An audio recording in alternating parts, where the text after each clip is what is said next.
Hello everyone. आइए अब हम कॉन्स्टिट्यूशन ऑफ इंडिया के आर्टिकल नंबर 1 से लेके 4 तक को देखते हैं, जो कि पार्ट 1 यानी यूनियन एंड इट्स टेरिटरी के अंडर आता है। अब ये कॉन्स्टिट्यूशन में कुछ इस तरह से मेंशन्ड है। ठीक, अब जैसा कि इसकी हेडिंग में दिया हुआ है कॉन्स्टिट्यूशन में, आर्टिकल 1 नाम के बारे में बात करता है और टेरिटरी के बारे में बात करता है, यूनियन की। ठीक, ये 1 है। आर्टिकल नंबर 2 बात करता है स्टेट के एडमिशन की और नए स्टेट के एस्टेब्लिशमेंट की। आर्टिकल नंबर 3 बात करता है जो स्टेट्स हैं उनकी फॉर्मेशन से रिलेटेड बातें करता है और कैसे अल्टर किया जा सकता है नाम, बाउंड्री, एरिया एटसेट्रा। और आर्टिकल नंबर 4 ये बात करता है कि जो भी आर्टिकल 2 और 3 के अंडर काम हुआ है वो कैसे आर्टिकल 368 से रिलेटेड है या नहीं है, किस तरह से है उसको देखेंगे। ठीक, अब आते हैं आर्टिकल नंबर 1 पे। जैसा कि मैंने बताया, आर्टिकल नंबर 1 बात करता है नाम की, यानी इसमें दो नाम मेंशन है, इंडिया और भारत। इंडिया आपका मॉडर्न नेम है, जिसे एक तरह से देखें तो लीगली ब्रिटिश ने यूज किया था, जैसे government of India act etcetera. और भारत जो ट्रेडिशनल नाम है, जो कि चलता आया है काफी समय से। तो इन दोनों के बीच में कोई यूनानिमस यानी सबने मिलकर किसी एक नाम पर सहमति नहीं बना पाई, इसलिए ये दोनों नाम अडॉप्ट किए गए। ठीक, एक चीज तो आपको ये गौर करनी है। दूसरा, यहाँ पे बात करता है कि आर्टिकल 1 बात करता है कि ये यूनियन है, यानी फेडरेशन नहीं है। अब इसका क्या इम्प्लीकेशन है? यूनियन का मतलब ये है यहाँ पे कि जो स्टेट्स हैं वो मिलके खुद नहीं आए हैं इसको फॉर्म करने के लिए, यानी इन्होंने खुद इसको चूज नहीं किया, इसलिए इनके पास अलग होने का अधिकार भी नहीं है। यानी जब ये खुद से आए नहीं है तो खुद से अलग भी नहीं हो सकते।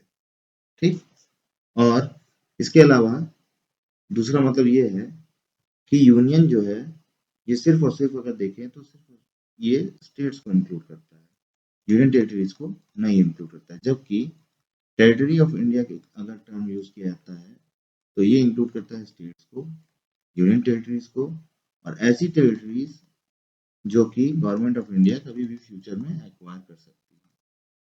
ठीक, आई होप आपको ये आर्टिकल बहुत आराम से समझ में आया होगा।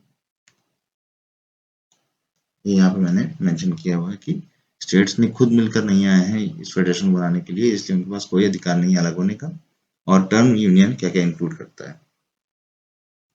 अब बात करते हैं टेरिटरी एक्वायर करने से रिलेटेड बातें, यानी इंडिया एक सॉवरेन कंट्री है, यानी इसके पास राइट है कोई भी टेरिटरी एक्वायर करने का, कोई भी टेरिटरी सीड करने का। ठीक, यानी अलग करने का, जो कि इंटरनेशनल लॉ के हिसाब से कर सकता है। यानी पहला है सेशन, जैसे किसी ट्रीटी के तहत किसी या किसी गिफ्ट हो गया या लीज हो गया, हम टेरिटरी को दे सकते हैं या ले सकते हैं। सिमिलरली हम टेरिटरी को ऑक्यूपाई कर सकते हैं जहाँ कोई रिकॉग्नाइज्ड रूलर नहीं है, और अगर रिकॉग्नाइज्ड रूलर रहता है तो हम वहाँ पे कॉन्क्वेस्ट के थ्रू या सबजुगेशन के थ्रू एक्वायर कर सकते हैं। ठीक, फॉर एग्जाम्पल जो एरिया इंडिया ने एक्वायर किया इंडिपेंडेंस के बाद, जैसे दादरा एंड नगर हवेली पहला, दूसरा दमन एंड दीव, इसी तरह गोवा हो गया, पौंडीचेरी हो गया एटसेट्रा। ठीक, अब इसके अलावा जो आर्टिकल नंबर 1 में जो टेरिटरी डिफाइन की गई है उनके नाम आप शेड्यूल 1 में देख सकते हैं। यानी शेड्यूल 1 में लिखा गया है कि कौन सा स्टेट है, कौन से यूनियन टेरिटरीज है, उनका क्या एक्सटेंट है, ये शेड्यूल 1 में दिया हुआ है। अब आते हैं आर्टिकल नंबर 2 पे।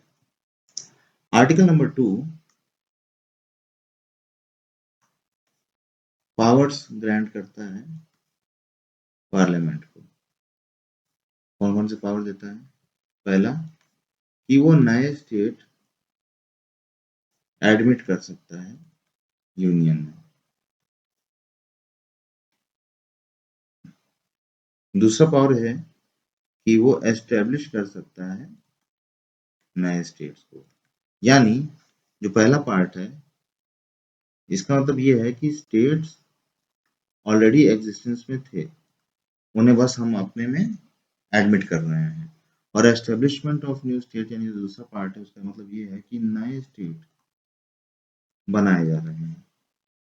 ठीक। अब अगर आर्टिकल नंबर 2 और आर्टिकल नंबर 3 की बात करते हैं, जैसे कि मैंने बताया था, आर्टिकल नंबर 3 में हम अल्टर करते हैं एग्जिस्टिंग स्टेट्स के नाम, boundary, area etcetera,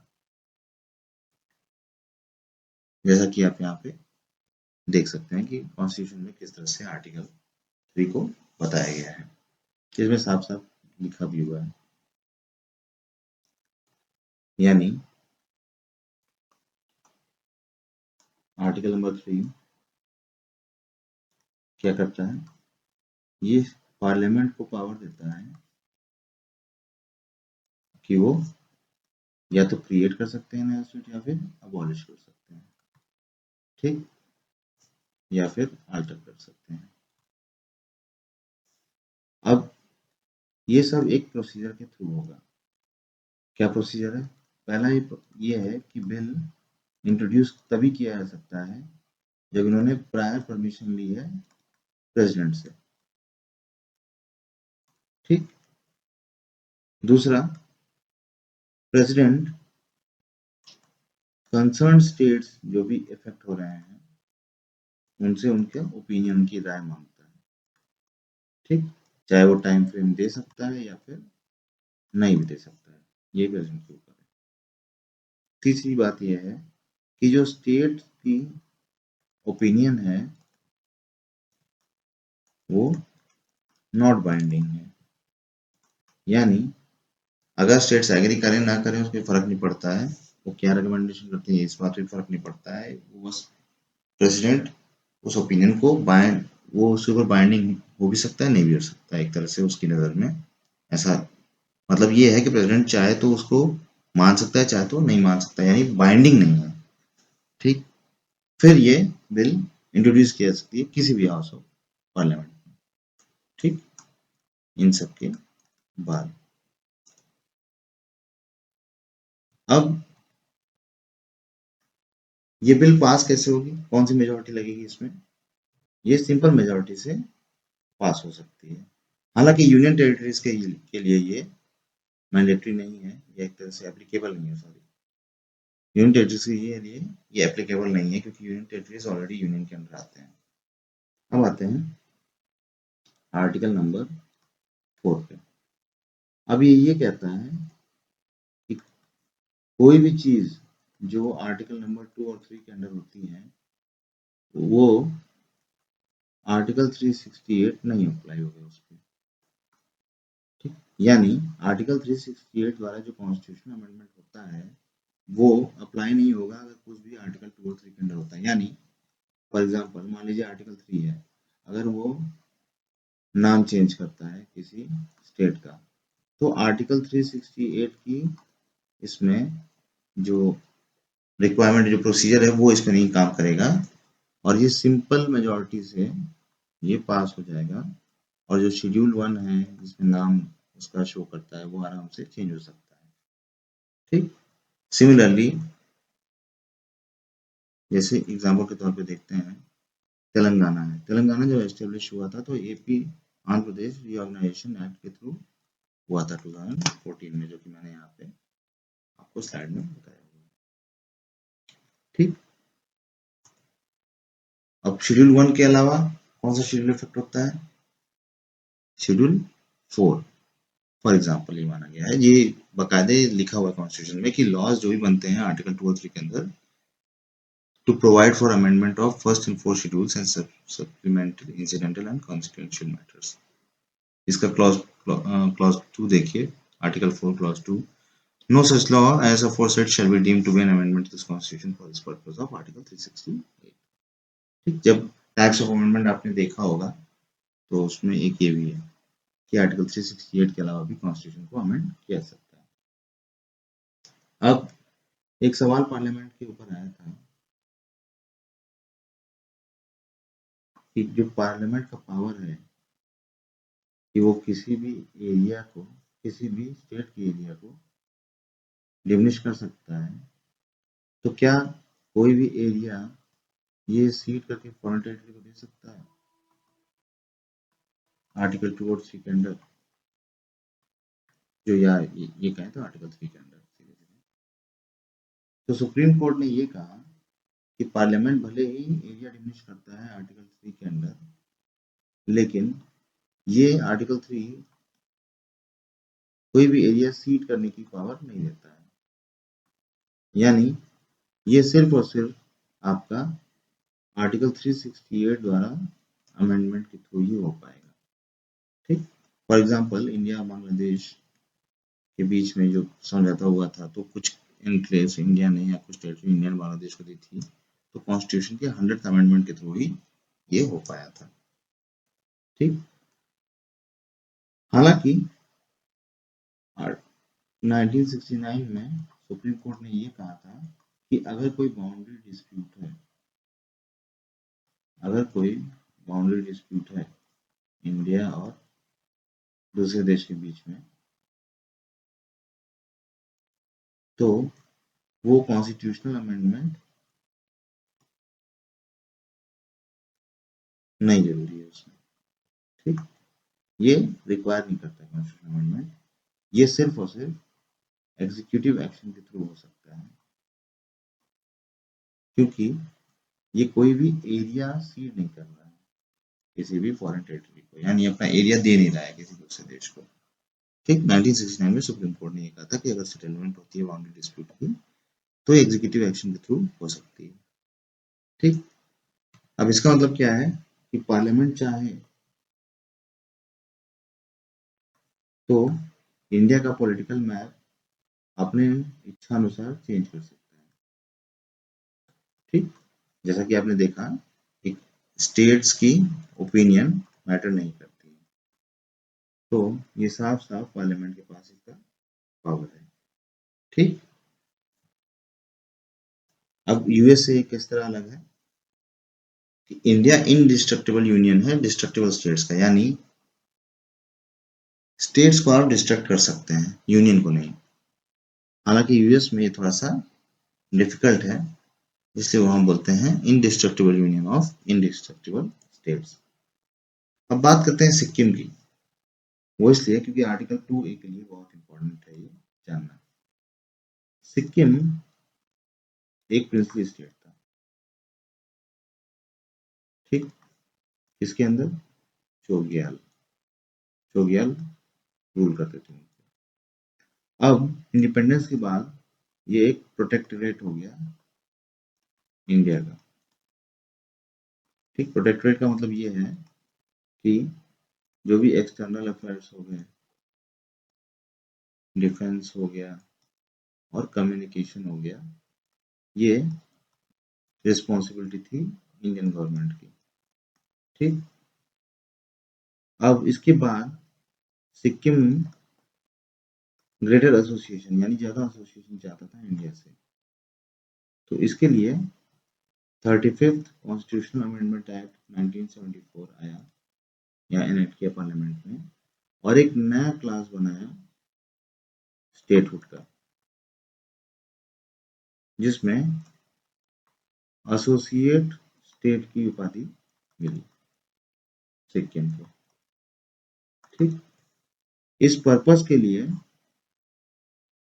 article 2A को इसमें इंट्रोड्यूस किया गया कॉन्स्टिट्यूशन में, और कॉन्सिक्वेंशली शेड्यूल 10 जो टर्म्स एंड कंडीशंस रखता था एसोसिएशन का। अब 1975 में एक रेफरेंडम किया गया सिक्किम में, जहाँ के लोगों ने चोग्याल का जो इंस्टीट्यूशन था उसको अबॉलिश करने के लिए कहा, के फेवर में उन्होंने वोट किया और इंडिया का इंटीग्रल पार्ट बनने में वोट किया उन्होंने। यानी वो चाहते थे कि ये इंस्टीट्यूशन खत्म हो जाए और सिक्किम इंडिया का एक इंटीग्रल पार्ट बन जाए। इसके बाद 36 जो कॉन्स्टिट्यूशनल अमेंडमेंट एक्ट आया 1975 का, उसने सिक्किम को 22nd स्टेट बना दिया इंडिया का।